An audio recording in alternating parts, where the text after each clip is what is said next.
सो अस्सलाम वालेकुम, कैसे हैं आप लोग। उम्मीद करता हूँ सब ठीक ठाक होंगे। तो वेलकम करता हूँ सबसे पहले अपने इस YouTube channel Karachi education news में। आप लोगों के साथ सर मुनीब हाजिर हैं। आज जो है बेसिकली हम जो है कंप्यूटर के एमसीक्यूज़ जो है वो स्टार्ट करेंगे, जो कि चैप्टर नंबर 2 के हैं, 9th क्लास के। जिस तरह से हमारा जो एमसीक्यू सीरीज चल रही है, इंशाल्लाह हम इसको जो है जल्दी कवर करने की कोशिश करेंगे सारे 9th एंड मैट्रिक को 10 to 12 डेज के बाद। उसके बाद फर्स्ट ईयर सेकंड ईयर के बैच स्टार्ट करेंगे।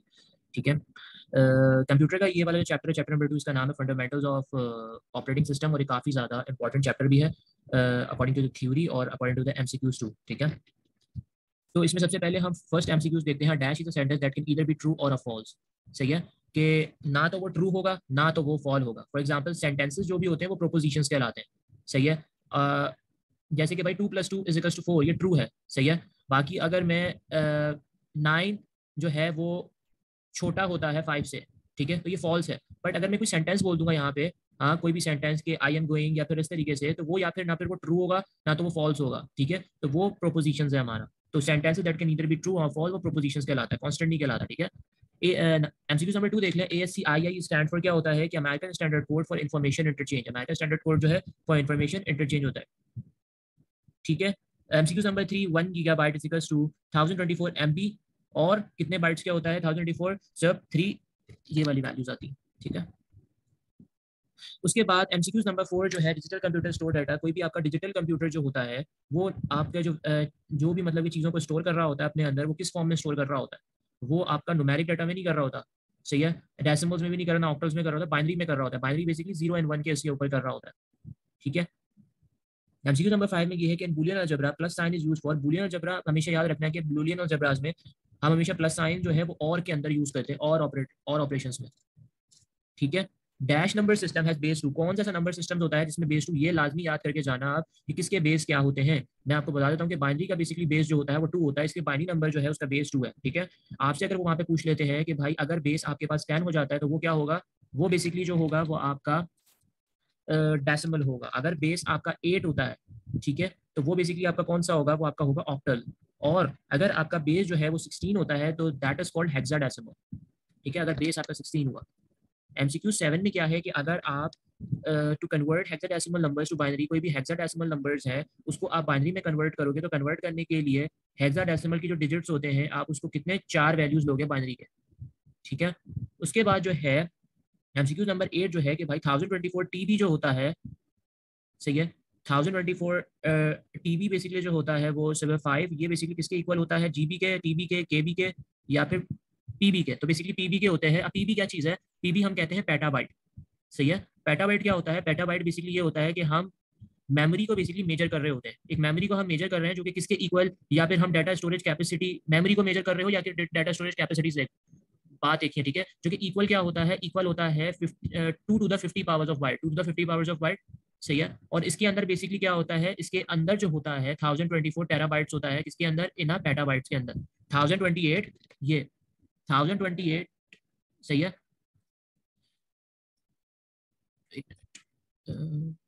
1028 टेराबाइट बेसिकली किसके अंदर होता है, पेटाबाइट के अंदर। ठीक है। तो इतना तो समझ में आ गया होगा। सही है। तो इसीलिए हमने यहाँ पे पेटाबाइट लिया हुआ है कि 1024 टीवीज की बात हो रही थी, तो इसीलिए हेक्सा। अब एमसीक्यू नंबर 9 क्या है कि hexadecimal system has total dash numbers. कितने नंबर्स होते हैं मैं ऊपर बता चुका हूँ, 16 नंबर्स होते हैं। ठीक है। तो हमने 16 के ऊपर टेक कर दिया। अब नीचे आ जाते हैं कि dash is use to show whether the statement is true और फॉल। कौन से ऐसा मतलब के टेबल होता है या कुछ भी समझ लो कि ऐसा टेबल होता है जो हमें शो कर रहा होता है कि भाई ये हमारा ट्रू है, ये हमारा स्टेटमेंट फॉल्स है। तो वो बेसिकली वैल्यू टेबल कभी भी नहीं होता। वैल्यू टेबल्स के अंदर हम सिर्फ वैल्यूज को पुट करते हैं। बूलियन टेबल भी नहीं होता, ट्रुथ टेबल होता है। ट्रुथ टेबल्स में हम वैल्यूज को कि भाई 1 और 0 की वैल्यू से वो करके हम बता रहे होते हैं कि ये हमारा बेसिकली ट्रू है, सही है, ये हमारा फॉल्स है। तो ट्रुथ टेबल इसका सही आंसर होगा। एमसीक्यू नंबर 11 के अंदर क्या है, dash is an operating system. मतलब कि ऑपरेटिंग सिस्टम क्या होता है? ऑपरेटिंग सिस्टम एक ऐसा इंटरफेस है जो कि हार्डवेयर और एप्लीकेशन सिस्टम के दरमियान होता है। मतलब कि फॉर एग्जाम्पल आपके पास हार्डवेयर है, ठीक है, सीपीयू, ये सब सारे जो है आपके पास हार्डवेयर है, और एप्लीकेशन प्रोग्राम है। एप्लीकेशन प्रोग्राम्स कौन से होते हैं? जैसे कि फॉर एग्जांपल आपके पास लिनक्स है, लिनक्स हो गया, सारे एप्लीकेशन है, लिनक्स, एंड्रॉयड, विंडो, ये सब आपके, और बीच में जो होता है वो आपका एक ऑपरेटिंग सिस्टम होता है। सही है। तो ये हमारा बेसिकली क्या था, ये था। अब इसमें बेसिकली सब चीज़ें collection of program that manage hardware. अब एक ऐसा कलेक्शन ऑफ प्रोग्राम मतलब कि आपके पूरे प्रोग्राम्स को कलेक्ट कर रहा होता है जो कि आपके हार्डवेयर रिसोर्स को मैनेज कर रहा है, ठीक है। या फिर आपका ये तीनों जो है वो इसी से बिलोंग करता है, तो इसलिए ऑल ऑफ द मेंशंस लिख दिए कि या फिर आप ये कहो कि भाई हार्डवेयर और एप्लीकेशन के जो आपके बिटवीन में होता है वो आपका ऑपरेटिंग सिस्टम वहाँ पे वो भी हो सकता है। आप प्रोग्राम्स को कलेक्ट कर रहे हो और हार्डवेयर में बेसिकली वो चीज़ मैनेज हो रही है, तो वो भी आपका मतलब ऑपरेटिंग सिस्टम ही मैनेज हो रहा है, ठीक है। उसके बाद system service providers to the application program, मतलब कि एक सर्विस प्रोवाइड कर रहा होता है एप्लीकेशन प्रोग्राम को, सब कुछ यही है, ठीक है। In operating system dash of the following is or CPU scheduling algorithm.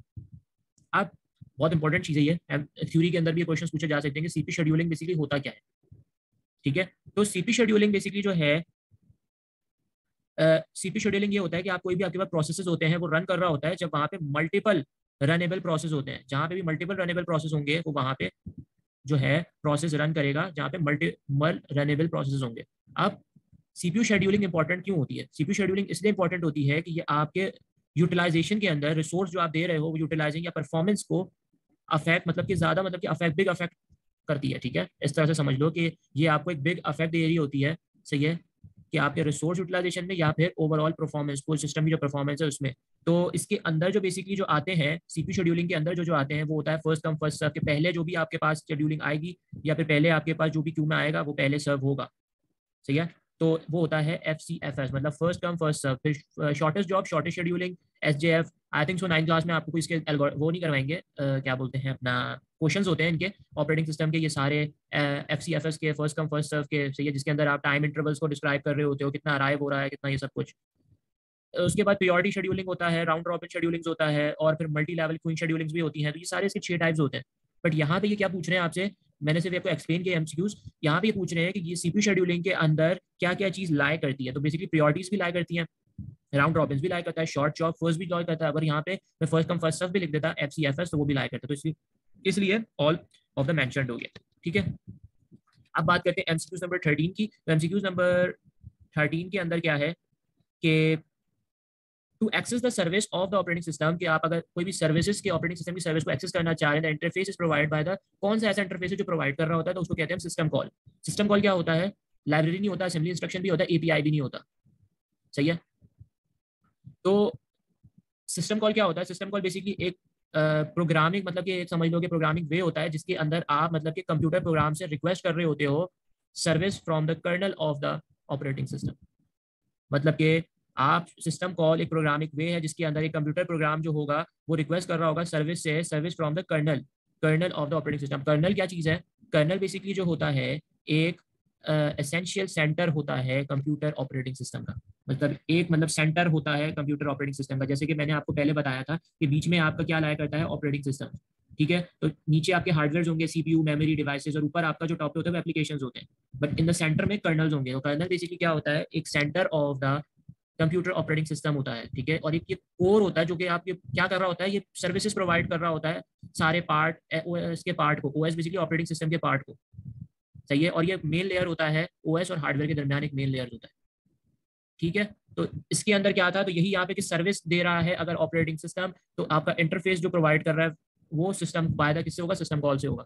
System call basically क्या है कि भाई वो प्रोग्राम आपको रिक्वेस्ट करेगा सर्विस को kernel of the operating system में। अब कर्नल क्या चीज होती है? कर्नल बेसिकली ये होता है कि सेंटर, कंप्यूटर ऑपरेटिंग सिस्टम का सेंटर। जैसे कि मैंने आपको बताया था कि नीचे जो होते हैं वो हार्डवेयर होते हैं, सही है।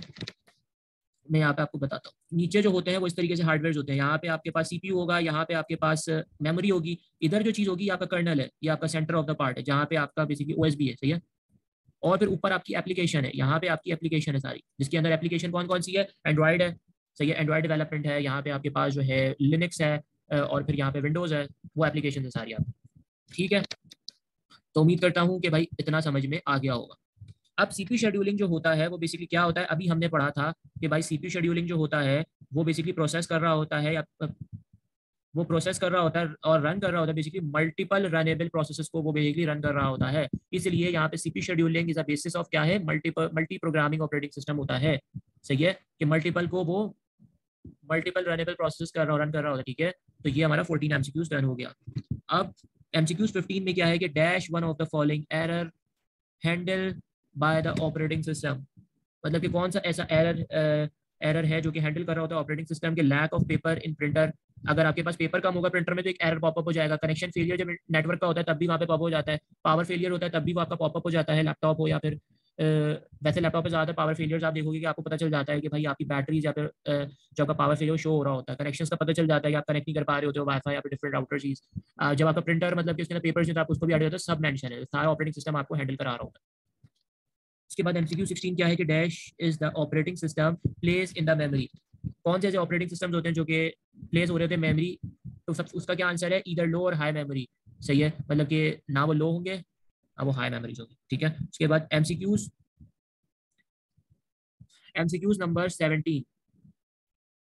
सही है, तो MCQ नंबर 13 में क्या है कि अगर आपका प्रोसेसेस जो होते हैं वो फेल हो जाते हैं तो मोस्ट ऑपरेटिंग सिस्टम जो है वो एरर इन्फॉर्मेशन कहाँ पे जाता है, वो सारे जो एरर्स होते हैं वो किधर जाते हैं, न्यू फाइल में नहीं, अनदर रनिंग प्रोसेस में नहीं, लॉग फाइल के अंदर जाते हैं। लॉग फाइल बेसिकली क्या होता है कि लॉग फाइल आपका सारा रिकॉर्ड रख रहा होता है, सारा रिकॉर्ड, एवरीथिंग और एनीथिंग, कुछ भी चीज होती है, कोई भी होता है जो आपके सिस्टम के अंदर हो रहा है, वो सारा रिकॉर्ड, चाहे वो आपका इवेंट्स हो, अब इवेंट्स का मतलब कि ट्रांजेक्शन एरर्स कुछ भी हो, वो सारे वो चीजें लॉग फाइल रख रहा होता है। ठीक है, इसलिए यहाँ पे अगर प्रोसेस आपका फेल हो रहा है तो वो आपका जो एरर इन्फॉर्मेशन है वो लॉग फाइल में जाएगा। उसके बाद dash one of the following और रियल टाइम ऑपरेटिंग सिस्टम। ठीक है, कौन सा ऐसा होता है जो कि रियल टाइम ऑपरेटिंग सिस्टम नहीं होता, तो पान ओएस जो होता है वो आपका real time operating system. Real time क्या है, जो कि मतलब कि ऑब्वियसली बात है, अब रियल टाइम कौन कौन से ऑपरेटिंग सिस्टम्स होते हैं, जैसे for example airline traffic control system हो गया, उसको आप कंट्रोल कर रहे हो एयरलाइंस को। फिर इसी तरीके से आप एयरलाइन रिजर्वेशन सिस्टम हो गया, आप टिकट्स के लिए रिजर्व कर रहे होते हो, डिफरेंट सिनेरियोज है इसमें कि टिकट्स आपका प्लेन कब उड़ेगा क्या है, ये सारी चीजें जो है वो रियल टाइम होता है। कौन सा ऐसा जो रियल टाइम नहीं होता, वो पाम ओएस है। ठीक है, अब एक सवाल है यहाँ पे कि अगर लिनक्स की बात की जाए तो लिनक्स बेसिकली क्या रियल टाइम ऑपरेटिंग सिस्टम है आपके हिसाब से? अगर लिनक्स जो होगा वो एक ऑपरेटिंग सिस्टम है तो लिनक्स बेसिकली एक ऑपरेटिंग सिस्टम नहीं है। लिनक्स बेसिकली क्या है, एक जनरल पर्पस ऑपरेटिंग सिस्टम है जो कि बहुत सारे कंप्यूटर्स में आप फाउंड कर सकते हो। लिनक्स को डाउनलोड करना it's not a big deal, आप इजीली डाउनलोड कर सकते हो। सिर्फ आपको क्या करना पड़ेगा, ये बेसिकली प्रैक्टिकल का है बट मैं बता देता हूँ कि आपको सिंपली जो है एक वर्चुअल मशीन डाउनलोड करनी पड़ेगी जिससे आप अपने लिनक्स को इजीली रन कर सकते हो अपने विंडोज के प्लेटफॉर्म पे।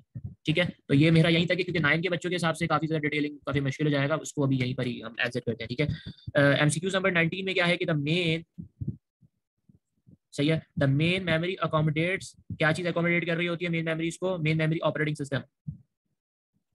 ठीक है, उसके बाद MCQ नंबर 20 पे आ जाते हैं कि the operating system is responsible for, operating system basically किस चीज की रिस्पॉन्सिबल होती है?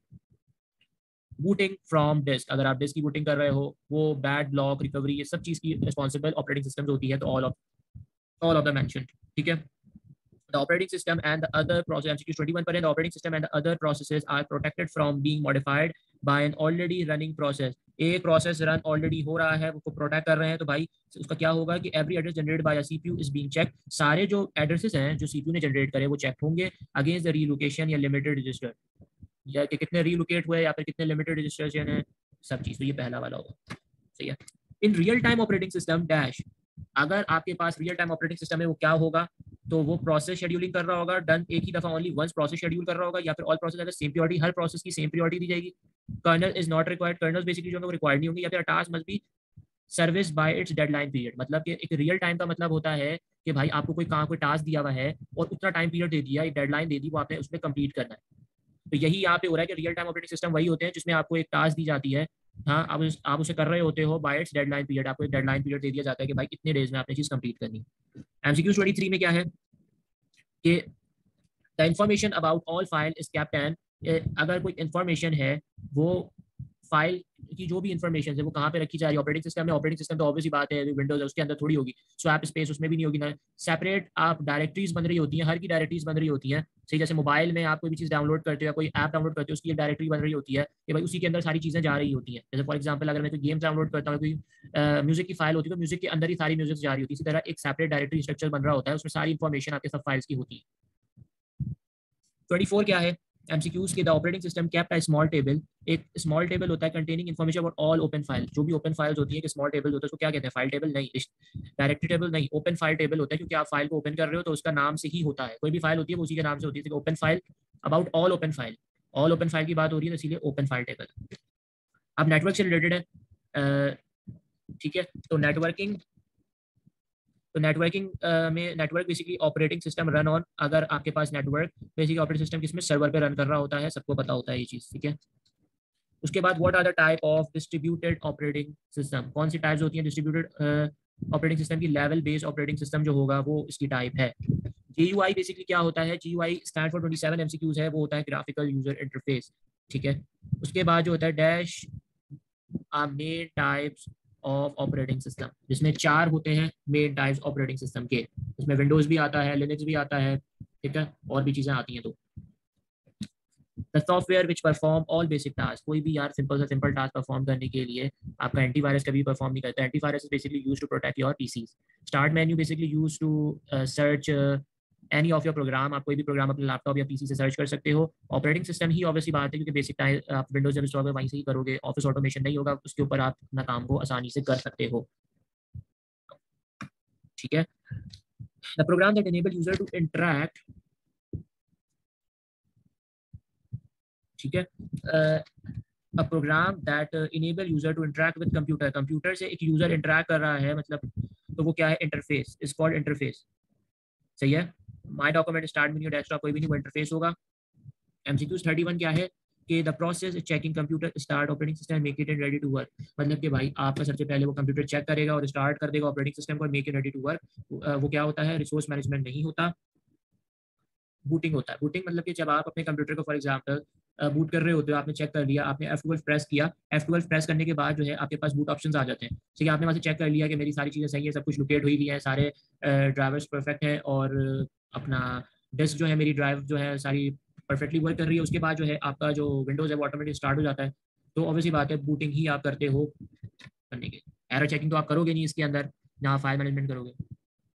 32 MCQs में ये the number use that can be access the resources simultaneously on a multi user OS is are, मतलब कि आपके पास कितने यूजर्स होते हैं जो कि एक्सेस कर रहे होते हैं रिसोर्स को, एक मल्टी यूजर OS के अंदर कितने रिसोर्स होते हैं, कितने लोग होते हैं जो कि उसके ऊपर एक्सेस कर सकते हैं, तो वो 1 होते हैं, नहीं मल्टी यूजर्स की बात हो रही है, 2 होते हैं, नहीं मैनी होते हैं, ठीक है।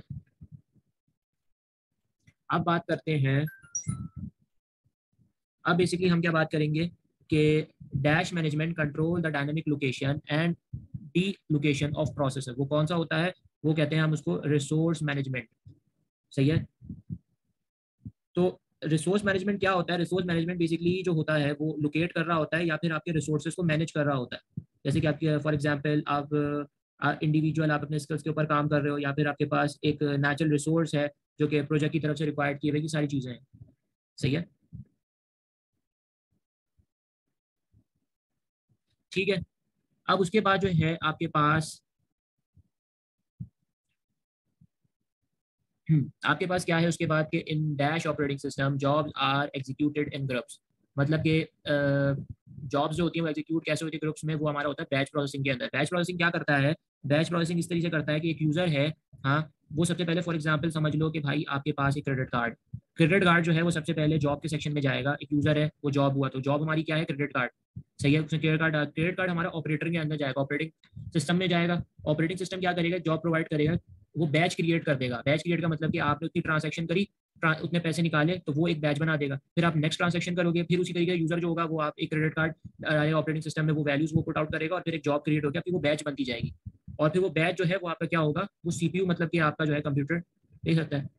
तो ये पूरा एक क्या हो रहा होता है, बैच प्रोसेसिंग ऑपरेटिंग सिस्टम हो रहा होता है। तो उसमें क्या कर रहे होते हैं, उसमें सिंपली ये कर रहे होते हैं, जॉब एग्जीक्यूट हो रहे होते हैं ग्रुप्स में, सही है। जैसे कि भाई आपके पास, मैं यहाँ पे बता देता हूँ, एक यूजर है, सही है। यूजर ने क्या किया, यूजर का बेसिकली यहाँ पे जॉब है। अब जॉब क्या है, अब मार्क्स है, ठीक है।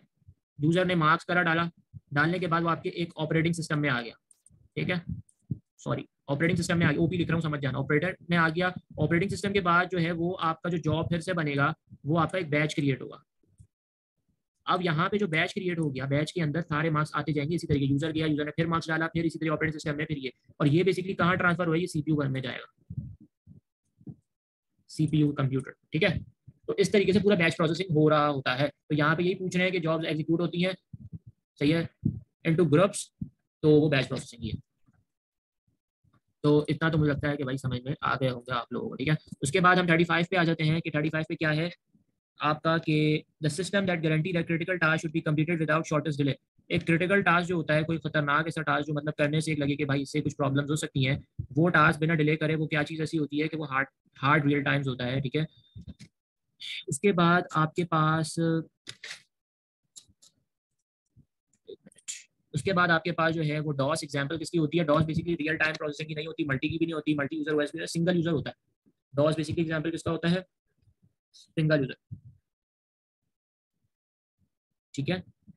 अब जैसे कि भाई हार्ड रियल टाइम जो था ना, हार्ड रियल टाइम को एक दफा फिर से बता दें, एमसीक्यू 35 जो है इसके अंदर अगर समझना चाहो तो ये भी समझ सकते हो कि हार्ड रियल टाइम जो होता है हम उसको बेसिकली जो होता है इमीडिएट रियल टाइम भी कहते हैं, इमीडिएट रियल टाइम सिस्टम, ठीक है। ये बेसिकली क्या होता है कि एक हार्डवेयर या फिर एक सॉफ्टवेयर होता है जो कि कर क्या रहा होता है, एक डेडलाइन के हिसाब से ये ऑपरेट कर रहा होता है, मतलब कितनी आपको डेडलाइन उसी के अंदर अंदर काम कर रहा होता है, ठीक है। और क्या कर रहा होता है कि एप्लीकेशन कोई भी, जैसे फॉर एग्जांपल कोई एप्लीकेशन है वो आपके ऐसे कंसिडर की जाती है कि अगर वो फेल हो गई तो उसकी वजह क्या हो सकती है कि वो अपने फंक्शन को जो है कंप्लीट नहीं कर सकी इतने टाइम के ड्यूरेशन में, सही है। तो वही हमारा बेसिकली क्या होता है, हार्ड रियल टाइम सिस्टम। मैंने 35 का फिर से हार्ड रियल टाइम एक्सप्लेन कर दिया। डॉस एग्जांपल होता है सिंगल यूजर ओएस का। उसके बाद जो होता है the group of program that help office worker. अब देखो यार, एक ग्रुप ऑफ प्रोग्राम होता है, एक प्रोग्राम ऐसा होता है जो कि ऑफिस वर्कर को हेल्प कर रहा होता है उसकी डेली के रूटीन टास्क को इजीली मतलब के और एफिशिएंटली अच्छे तरीके से काम परफॉर्म हो जाए, तो वो बेसिकली ऑफिस ऑटोमेशन होती है, ईमेल्स नहीं होती। ऑफिस ऑटोमेशन में बेसिकली क्या क्या चीज आती है,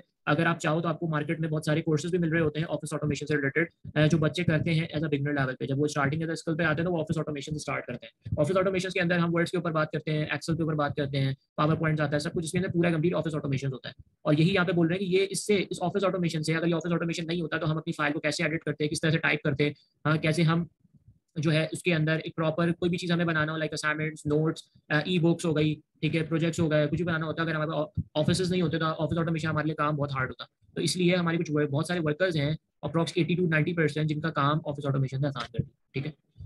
एमसीक्यू 38 में क्या है, operating system that allow frequency of one task to another. मतलब कि देखो, एक टास्क से दूसरे टास्क पे जाना वो बेसिकली बैच प्रोसेसिंग नहीं होता, ना रियल टाइम प्रोसेसिंग होता है, वो होता है टाइम शेयरिंग। मतलब कि आप एक उस पे थे, एक ऑपरेटिंग सिस्टम पे थे, आपने स्विच कर लिया, टाइम अपना शेयर कर लिया, दूसरे ऑपरेटिंग उस पे दूसरे टास्क पे चलेगा।